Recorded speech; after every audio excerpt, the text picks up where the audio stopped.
I'm Rhiannon Collins, and I did my dissertation on how online retailers change the spatiality of consumer behaviour.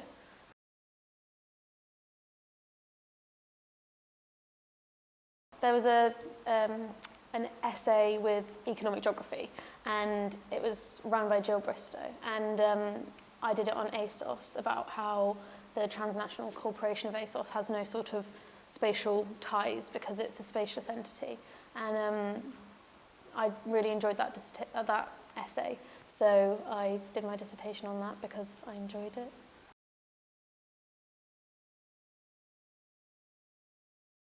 Yes, I did have a clear idea, although it changed quite a bit towards the end.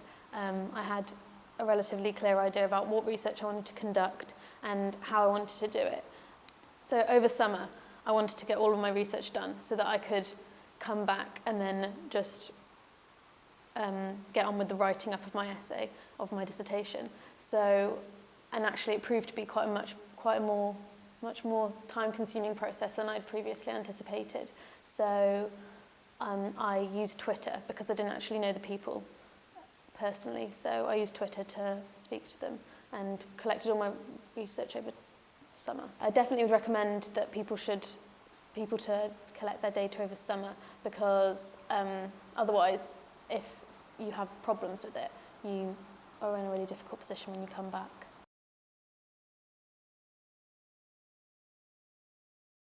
First thing I did was I booked a meeting with my supervisor to kind of know where to start.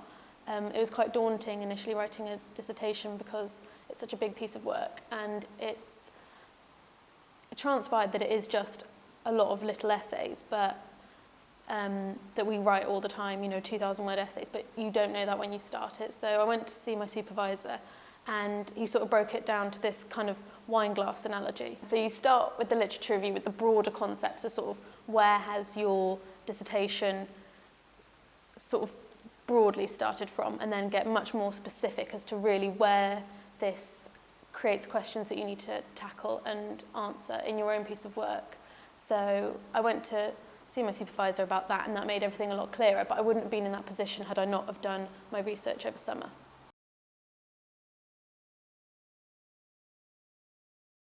I did this probably too late, and I should have read it earlier, but it was really daunting reading someone else's piece of work before I'd even thought about writing my own.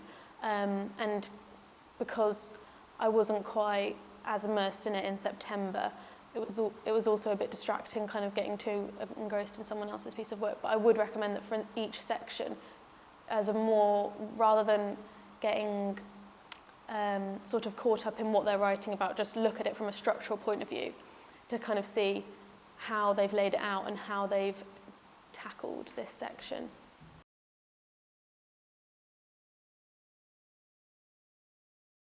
So the methodology I found was probably the most difficult section because there are quite a lot of daunting terminologies that you have to kind of come to terms, and but you actually only mention them in a sentence, but you need to have a good grasp of them in order to mention them at all. And then also you kind of want to think about it as more of a flow diagram, because the person who's reading your dissertation needs to be able to replicate it, the methodology. So you need to have set it out in a way that if someone were to do it straight afterwards, that they could replicate it based on what you've said. So by doing it like a flow diagram of how you went through the procedures and through the motions is a good way to kind of start off. If you're doing a lot of long qualitative interviews, you can kind of have a lot of data to go through, but by creating themes and looking at what answers your research questions, you kind of just go through a process of elimination, and then you end up with the stuff that actually really shows something.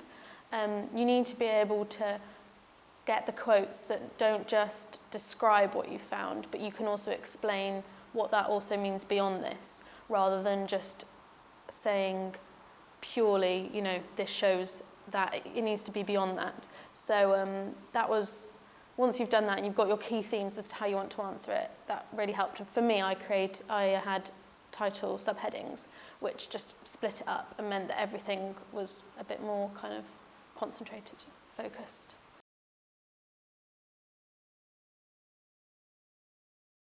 Yes, it did. I changed them along the way because I found that sometimes for me, the questions that I'd asked initially were a little bit too broad. One of them stayed vaguely the same. In the end, I started off with 3 research questions, and then I got it down to 2, and it kind of, the research just complemented slightly different wording or something. So there was no dramatic changes. But that's also why you would write your introduction at the end, because if I'd have written it with my initial question in mind, it would have been a completely different introduction. And once you've done it all, you kind of know exactly what you've said, and your introduction is just a whiz over everything. So it's much easier, quicker to do after you've done everything.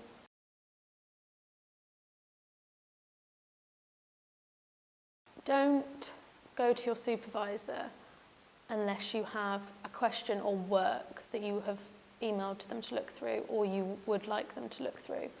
If you go to your supervisor and then they're not just there to kind of tell you what to do, they are giving you feedback on something, either a question or work that you've given them, and that's the best way to use them as well, because otherwise I think you could waste a lot of time kind of waiting for your supervisor to tell you to do stuff when you can do it yourself. And the way to do that as well is to look at other people's dissertations and, go through it so that you're building up bit by bit each section, and make sure that when you go to meet them, that you've sent them something, but they've agreed to look through it, and that you've not just kind of emailed them at 9 a.m. the morning of it and then expecting them to go through it. Well, if your dissertation supervisor isn't completely, they can't answer every question, go and ask someone else. Because I sometimes found, like at the beginning, when I wasn't sure if I wanted to tackle some of the economic sides of it a bit more, I'd go and see some of the lecturers in economic geography, just in case I wanted to bring that in, and they were always willing to talk to me about it. And sometimes it's nice to have a different view, just refreshing to hear someone else's point of view on it. So don't just be sort of confined to your own supervisor. Obviously don't completely exploit it and go and see multiple supervisors 3 times a week, but it is good to get other people's opinions on this issue, and if you're on top of it, then that's something that you can do.